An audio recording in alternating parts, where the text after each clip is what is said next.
प्रदर्शन चल रहा है। ये जो सरकार, उमर सरकार हमारे किसानों पर अत्याचार कर रही है, ये उसके रिगार्डिंग है।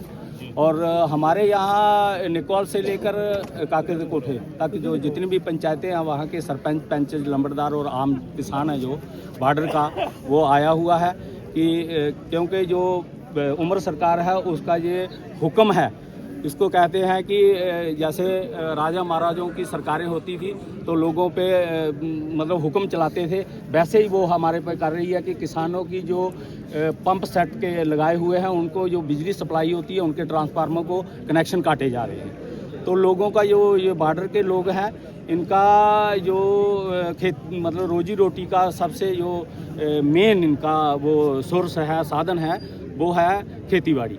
क्योंकि यहाँ दूर दराज लोग उस लेवल की यहाँ इन बच्चों को एजुकेशन नहीं मिल सकती और हमारे पास जो सरकार की नौकरियाँ वो कम लोग हैं जो सरकारी नौकरियों में हैं। तो इनके जो आज की ये डिमांड है कि हमें जैसे बाकी रियासतों में किसानों को फ्री बिजली मुहैया कराई जा रही है, हमें भी बिजली मुहैया कराई जाए। अगर सरकार ने हमारी बात नहीं सुनी तो हमें इसके बाद उग्र प्रदर्शन भी कर सकते हैं और किसी भी हद तक जा सकते हैं। हमारी सरकार को आपके माध्यम से चेतावनी है कि बॉर्डर के लोगों को जो फ्री के यहाँ सिपाही बने हुए हैं, बैठे हुए हैं, बॉर्डर पे आए दिन गोलियों का शिकार होते हैं, जान मान की हानि होती है और बार बार डिस्प्लेस होते हैं, इन लोगों को शांति से रहने दिया जाए और इन लोगों पे ऐसी चीज़ें कोई नहीं ला दी जाए जिससे कि ये लोग परेशान होकर अपनी ही सरकार के खिलाफ इनको कोई कदम उठाने।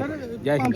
काटे गए या घरों के कनेक्शन भी काटे गए? फिलहाल तो जो सही कला में है वो हमारे पंप सेट के ये काट रहे हैं और उसके बाद जो जैसे हमारी मैडम त्रेवा सरपंच बलबीर कौर जी ने बताया कि वो एक गांव है इनकी पंचायत में चिनिया में, उन्होंने रात को उनकी बिजली काट दी थी और पूरी रात वो बॉर्डर के लोग अंधेरे में रहे हैं। जिन बच्चों ने रात को स्टडी करके सुबह पेपर देने थे, स्कूल में जाना था, पढ़ना था, उन लोगों की क्या हालत हुई आप ये जान सकते हो कि ये रिमोट एरिया है। जम्मू सिटी से कम 35-40 किलोमीटर हम दूर बॉर्डर पे लोग रहते हैं। अगर सरकार इस तरह का हमारे साथ व्यवहार करेगी तो आप सोच सकते हैं कि फिर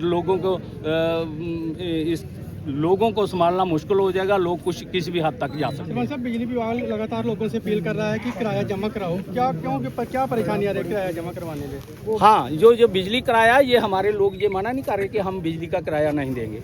आप मुझे बताओ कि यहाँ पर हमारे इलाके में मीटर ही नहीं लगे हुए हैं, तो ये मुझे ये समझ नहीं आता कि रीडिंग कहाँ से डाल रहे हैं, जो यूनिट की रीडिंग कहाँ से डाल रहे हैं। दूसरी बात ये है कि एक घर का किराया आ जाता है 11,000, उसका मैं देखता हूँ बहुत सारे लोगों के 2 बल्ब जलते हैं, एक पंखा चलता है और उसके बाद उसका किराया आ जाता है 10,000, 11,000। ये मुझे बताना कैसे ये यहाँ 11,000 रुपया कहाँ से देंगे। दूसरे पिछले 30 साल से इन्होंने किराया कलेक्ट नहीं किया।